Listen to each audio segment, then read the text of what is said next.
السلام علیکم ورحمۃ اللہ وبرکاتہ۔ ابھی تک جن دوستوں نے میرے یوٹیوب چینل عمر شہزاد کے ساتھ دین اور دنیا کو سبسکرائب نہیں کیا، وہ ابھی کر لیں اور شیئر بھی کریں۔ تو دوستو، آج کا ہمارا ٹاپک ہے حضرت موسیٰ علیہ الصلاۃ والسلام اور ایک فقیر کا واقعہ۔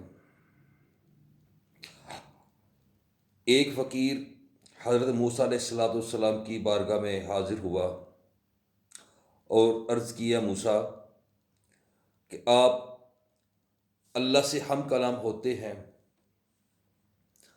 اللہ سے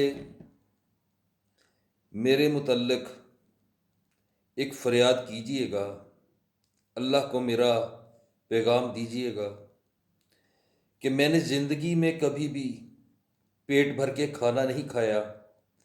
اگر ایک وقت کا کھانا کھایا تو دو وقت کا پتہ نہیں، کئی کئی دن بھوکا رہتا ہوں۔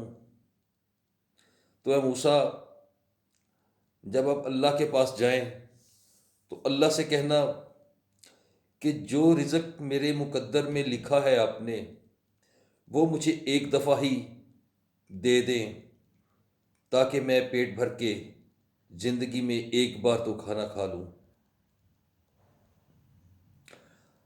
حضرت موسیٰ علیہ السلام جب کوہ طور پہ گئے تو اللہ سے عرض کی، اے میرے مالک، تیرا فلاں بندہ، اس نے تجھ سے یہ اپیل کی ہے، اس کا سوال ہے، اس کی التجا ہے کہ میں نے ساری زندگی فقیری میں گزار دی، بھوک میں کاٹ دی، مجھے ایک بار میرا رزق اکٹھا دے دو۔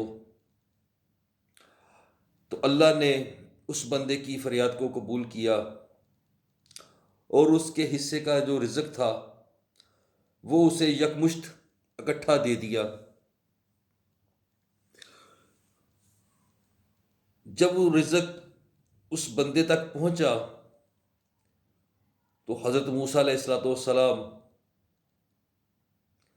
اس بندے سے غافل ہو گئے، چلے گئے، دور چلے گئے۔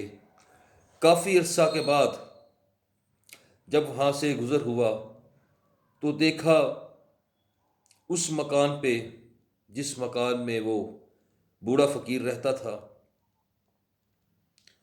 لمبی قطار لگی ہے دیگوں کی، کھانے پک رہے ہیں اور لوگ آتے جا رہے ہیں اور کھانا کھاتے جا رہے ہیں۔ وہ کافی عرصہ کھڑے رہ کے وہ منظر دیکھتے رہے اور پھر پوچھا کسی سے کہ یہ دسترخوان کس کا ہے؟ تو کسی نے بتایا یہ فلاں شخص تھا جو بوڑھا فقیر تھا، یہ اس کا دسترخوان ہے۔ تو آپ نے پوچھا یہ سلسلہ کب سے چل رہا ہے؟ اس نے کہا کہ یہ کافی دیر سے یہ سلسلہ چل رہا ہے کہ یہاں پہ کھانا پکتا ہے اور لوگ آتے ہیں، کھانا کھاتے ہیں اور چلے جاتے ہیں۔ حضرت موسیٰ علیہ السلام بڑے پریشان ہوئے اور سوچا کہ یہ جو اس کا رزق تھا وہ تو بامشکل ایک ماہ چل سکتا تھا، 2 ماہ چل سکتا تھا، اور وہ بھی اگر اکیلا کھاتا تو۔ اور یہاں پہ تو معاملہ ہی کچھ الٹ ہے۔ وہ کوہ طور پہ چلے گئے، اللہ سے ہم کلام ہوئے۔ اللہ باری تعالیٰ سے پوچھا، اے میرے رب، میں نے جو آپ سے ایک سوال کیا تھا ایک فقیر کا کہ اس کو رزق دے دیں، جو رزق اس کے مقدر کا تھا وہ تو صرف اتنا تھا کہ بامشکل 2 ماہ گزار سکتا تھا، وہ بھی اگر اکیلا کھاتا۔ تو آج اس کے دسترخوان پہ لوگوں کی قطار لگی ہے اور 3 وقت کا کھانا کھا رہے ہیں لوگ وہاں سے، تو یہ کیا معاملہ ہے؟ اللہ نے فرمایا، اے موسیٰ، اس بندے کا جو رزق تھا وہ جو اس کے مقدر کا تھا وہ میں نے اسے دے دیا۔ اس کے بعد اس نے مجھ سے تجارت شروع کر دی۔ یا اللہ، کیسی تجارت؟ فرمایا کہ وہ کھانا پکاتا اور ساتھ میں 10 مسکینوں کو کھانا کھلا دیا کرتا، اور میرا وعدہ ہے جو میری راہ میں ایک دے گا دنیا میں اسے 10 دوں گا اور آخرت میں 70 دوں گا۔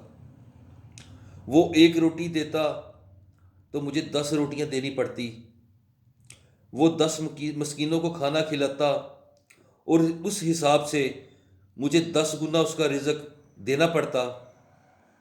تو آج یہ معاملہ ہے کہ اس کے گھر سے رزق ختم نہیں ہوتا اور کھانے والوں کی تعداد بھی ختم نہیں ہوتی۔ تو دوستو، اس سے ہمیں یہ سبق ملتا ہے کہ آج ہم لوگوں میں یہ چیز بکثرت پائی جاتی ہے کہ میرے پاس 10 روپے ہیں یا 100 روپیہ ہے، اگر اس سے میں 10 روپے دے دوں گا کسی کو تو میرے پاس تو پہلے ہی پیسے کم ہیں، اگر میں 10 دوں گا تو میرا مال کم ہو جائے گا، جب کہ وہ مال 10 گنا بڑھا دیا جاتا ہے۔ اگر آپ نے 10 خرچے ہیں تو امید رکھیں، یقین رکھیں کامل اللہ پہ کہ وہ آپ کو 100 دے گا، 10 گنا اس کا ملے گا آپ کو۔ تو ہمیں بھی اپنی کم آمدنی میں جتنا بھی ہو سکے اللہ سے تجارت کرنی چاہیے، صدقہ خیرات کرنا چاہیے، تاکہ دنیا میں بھی اس کا بدلہ ہمیں 10 گنا ملے اور 70 گنا آخرت میں۔ اس بات سے ہمیں یہ سبق سیکھنا چاہیے کہ اللہ کی راہ میں دینے سے مال گھٹتا نہیں بڑھتا ہے۔ اپنے دلوں کو کشادہ کیجیے، اپنے ہاتھ کو دینے والا بنائیے، لینے والا نہیں۔ اور جس گھر میں کوئی فقیر دروازے پہ آ کے دستک دے اور آپ سے سوال کرے، اللہ کی رحمت سے اس کو خالی نہ لٹائیں، جتنی توفیق ہو اس کو اپنی استطاعت کے مطابق اس کی مدد کریں، اور اس مدد کرنے کے بعد اللہ کا شکر ادا کریں، ہو سکے تو شکرانے کے نوافل ادا کریں کہ اللہ نے آپ کو دینے والا بنا دیا، لینے والا نہیں۔ السلام علیکم ورحمۃ اللہ وبرکاتہ۔